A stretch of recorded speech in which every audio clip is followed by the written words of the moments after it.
नमस्कार, मी धनंजय लांबे. संसदेमध्ये काल दोन महत्त्वाची विधेयकं पारित झाली. त्यापैकी एक होतं परीक्षेमधले म्हणजे पेपरफुटीतले जे गैरव्यवहार आहेत, त्याच्यासाठी त्यांनी जी कठोर शिक्षा यापूर्वीच जाहीर केली होती, ते 2024चं एक विधेयक कायदा त्याच्यामध्ये बदल करणारं विधेयक होतं. आणि दुसरं विधेयक होतं वंदे मातरम आणि जनगण मन या राष्ट्रगीतांच्या अवमानाबद्दल 3 वर्षांची कठोर शिक्षेची तरतूद त्यांनी या विधेयकामध्ये केली होती आणि ही दोन्ही विधेयकं पास झाली. मुद्दा असा आहे की देशाला सध्या सगळ्यात जास्त भेडसावणाऱ्या समस्या कुठल्या आहेत, या समस्यांचं निराकरण कसं केलं जावं याबद्दल आपल्या सर्वोच्च सभागृहाने विचार करावा आणि लोकांना त्यातून दिलासा द्यावा, त्याबद्दलचे कायदे करून दिलासा द्यावा असं अपेक्षित असताना हा कुठला क्षण यांनी वंदे मातरमचा अवमान करणाऱ्यांना शिक्षा हा निवडला. म्हणजे या सगळ्या कायद्यांना, विधेयकांना काही पार्श्वभूमी असायला लागते. असं काही घडलेलं नाही आहे की गेल्या वर्ष 2 वर्षामध्ये अशी खूप घटना घडल्या की ज्याच्यामध्ये वंदे मातरम या गीताचा अपमान झालेला आहे किंवा राष्ट्रगीताचा आपल्या अपमान झाला आहे. आणि तसं जर काही झालं असतं, काही लोकांनी तशी मागणी केली असती आणि मग हे बिल जर आलं असतं, तर त्याला सर्व मान्यता मिळाली असती. संसदेने तर ते मान्य केलेलंच आहे. परंतु लोकांनाही ते पटलं असतं की नाही, या बिलाची गरज होती. ज्याप्रमाणे परीक्षामधील गैरव्यवहारांच्या संदर्भामध्ये विधेयक आलं आणि ते सर्वमान्य झालं की नाही, याच्यामध्ये कठोर शिक्षा होणं आवश्यक आहे. त्यासाठी एक मोठं आंदोलन देशामध्ये तरुणांनी उभं केलं आणि सगळ्यांनीच ही मागणी केली की हे पेपरफुटीवरती जरा कठोर कायदा व्हायला हवा आणि त्यानुसार तो सरकारला करावा लागला. आणि तसं जर ते झालं नसतं आंदोलन, तर कदाचित हा कठोर शिक्षेचा कायदासुद्धा झाला नसता.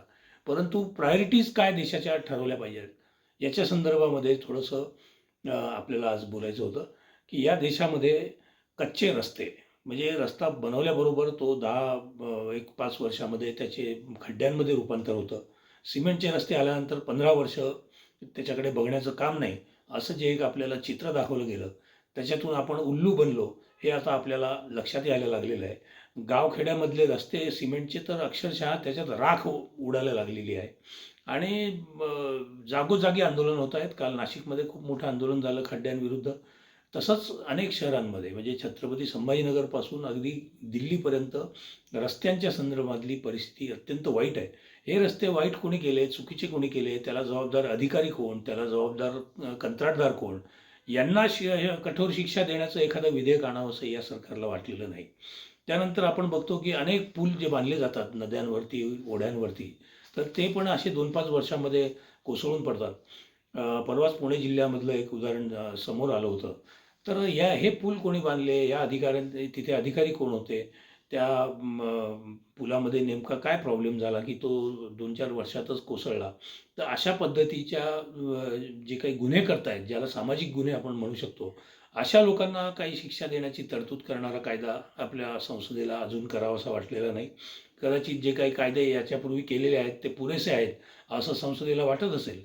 आपण बघितलं असेल की या नीट परीक्षा पेपरफुटीतून तयार झालेल्या ही कायद्यातली दुरुस्ती झाल्यानंतर पंतप्रधान नरेंद्र मोदी यांचं एक ट्विट आलं होतं की ते म्हणले होते की आता आपल्याला याच्या अंमलबजावणीवरती भर द्यावा लागेल, केवळ कायदा करून चालणार नाही. परंतु या ज्या काही मी तुम्हाला आत्ता उदाहरणं दिली की रस्त्यांवरचे खड्डे आहेत, कच्चे पूल आहेत, ठिसूळ घरं बांधणारे पण लोक आहेत की जे आता एक 10-12 वर्षापूर्वीची एक मोठी इमारत भिवंडीमध्ये कोसळली आणि त्याच्याखाली दबून 9 जणांचा मृत्यू झाला. त्याच्यानंतर वाळू चोर जे आहेत आपल्याकडचे, वाळू माफिया आहेत, त्यांना काही शिक्षा देण्याचं काही धोरण नाही आहे. भ्रष्ट अधिकारी आहेत आपल्याकडे, नफेखोर आहेत की कुठल्या वस्तूवरती किती नफा आकारावा याचं काही धरबंद राहिलेलं नाही. त्यामुळे लोकांची लूट होती आहे. तर या सगळ्या गोष्टी सरकारला कराव्याशा वाटत नाही आहे, ज्याचा नागरिकांना सगळ्यात जास्त त्रास होतो आहे. परंतु या वंदे मातरमसारखे काही भावनिक मुद्दे संसदेमध्ये आणायचे, त्याची आपल्या म्हणजे मनाजोगं कायदे पास करून घ्यायचे आणि हे जे काही जे प्रश्न आहेत महत्त्वाचे, जे दैनंदिन लोकांना भेडसावत आहेत, तर त्याच्याबद्दल काहीही करायचं नाही. तर असं हे किती वर्ष आणखीन पुढे चालू राहणार आहे हे आपण सरकारला याचा जाब विचारायला हवा. त्यानंतर महत्त्वाचे जे काही डिस्कशन्स संसदेमध्ये होतात त्याच्यावेळेस महत्त्वाचे मंत्री जे आहेत, महत्त्वाची मंडळी आहे, ती तिथे महत्त्वाचे नेते आहेत, त्यांनी तिथे हजर राहायला पाहिजे याच्याबद्दलही आपण त्यांना म्हणजे बाध्य केलं पाहिजे. तर या गोष्टी हे प्रश्न जर आपण विचारले तर असं वाटतं की म्हणजे या युवकांच्या आंदोलनामुळे थोडीशी आशा निर्माण झालेली आहे की प्रश्न विचारणाऱ्यांना कायमच दडपून सरकार पुढे जाऊ शकत नाही. त्यांना उत्तर द्यावीच लागणार आहेत. तर या प्रश्नांची उत्तरं आपण कधी मागणार आणि सरकार ते कधी देणार हा खरा प्रश्न आहे. धन्यवाद.